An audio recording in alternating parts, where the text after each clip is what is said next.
প্রিয় দর্শক, আগামীকাল খামারপাড়ার সাথে একটি প্রীতি ম্যাচ রয়েছে। সেই উপলক্ষে দেশপ্রেম স্পোর্টিং ক্লাবের প্লেয়াররা এখন প্র্যাকটিস করছেন। দেখি এখন একটি প্লেয়ারের কাছে যাব। দেশপ্রেম স্পোর্টিং ক্লাবের অধিনায়ক আকিদুল। আসসালামু আলাইকুম, আমার নাম মোহাম্মদ আকিদুল ইসলাম। আমি দেশপ্রেম স্পোর্টিং ক্লাবের একজন সদস্য। আগামীকাল আমাদের দেশপ্রেম স্পোর্টিং ক্লাব বনাম খামারপাড়া স্পোর্টিং ক্লাবের খেলা আছে। আপনারা সবাই আমন্ত্রিত। আপনারা সবাই 3:30টার মধ্যে মাঠে উপস্থিত হবেন। ধন্যবাদ সবাইকে। ধন্যবাদ। এখন দেশপ্রেম স্পোর্টিং ক্লাবের সম্মানিত সভাপতির কাছে যাব। হ্যাঁ ভাইয়া, কালকে একটি টিম আসছে খামারপাড়া থেকে, এই বিষয়ে আপনি কিছু বলেন। সবাইকে দেশপ্রেম স্পোর্টিং ক্লাবের পক্ষ থেকে শুভেচ্ছা এবং অভিনন্দন। আপনারা জানেন যে আমরা নিয়মিতই প্রীতি ম্যাচ বা টুর্নামেন্টগুলো করছি এবং মাঠে নিয়মিত অনুশীলন চলছে। ইতিমধ্যে আপনারা দেশপ্রেম স্পোর্টিং ক্লাবের যুগ্ম সাধারণ সম্পাদক আকিদুলের ব্রিফ শুনেছেন। আগামীকাল আসবে খামারপাড়া থেকে একটা টিম, রাউতরা ফুটবল মাঠে অনুষ্ঠিত হবে। আগামীকাল বিকাল 5টায় দেখা হবে সবার সাথে। আপনারা সবাই আমন্ত্রিত। ধন্যবাদ।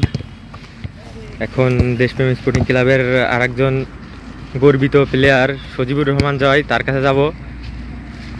সজীব, তোমার মতামত জানাও।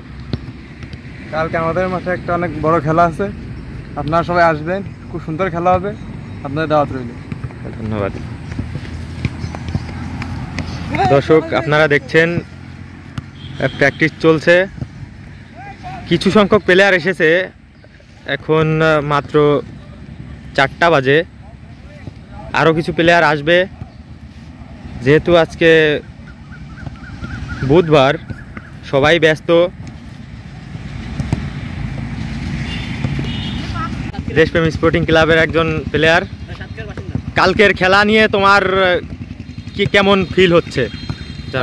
কালকের খেলা নিয়ে আশা করা যাচ্ছে আমরা আলহামদুলিল্লাহ ম্যাচটা কালকে হয়তো উইন করব, এরকম একটা আমার মনে থেকে বলতেছে। আচ্ছা, ধন্যবাদ। এই যে আরেকজন প্লেয়ারও আলমখালী থেকে আসে, তুষান, আমাদের ছোট ভাই। কালকের খেলা নিয়ে তোমাদের প্রস্তুতি কেমন? বিসমিল্লাহির রহমানির রহিম। আলহামদুলিল্লাহ, প্রস্তুতি ভালোই চলতেছে। কালকে খামারপাড়া থেকে একটা দল আসতেছে। আলহামদুলিল্লাহ, তাদের সাথে আমরা ইনশাল্লাহ কালকে মাঠে থাকবো। আলহামদুলিল্লাহ, ভালো কিছুই হবে। ফাহমিদ, তুমি তোমার হ্যাঁ, কালকে আমাদের রাউতরা মাঠে খামারপাড়া থেকে খেলতে আসছে। সবাই আমাদের মাঠে খেলা দেখার জন্য আহ্বান জানাচ্ছি। ধন্যবাদ। আসসালামু আলাইকুম।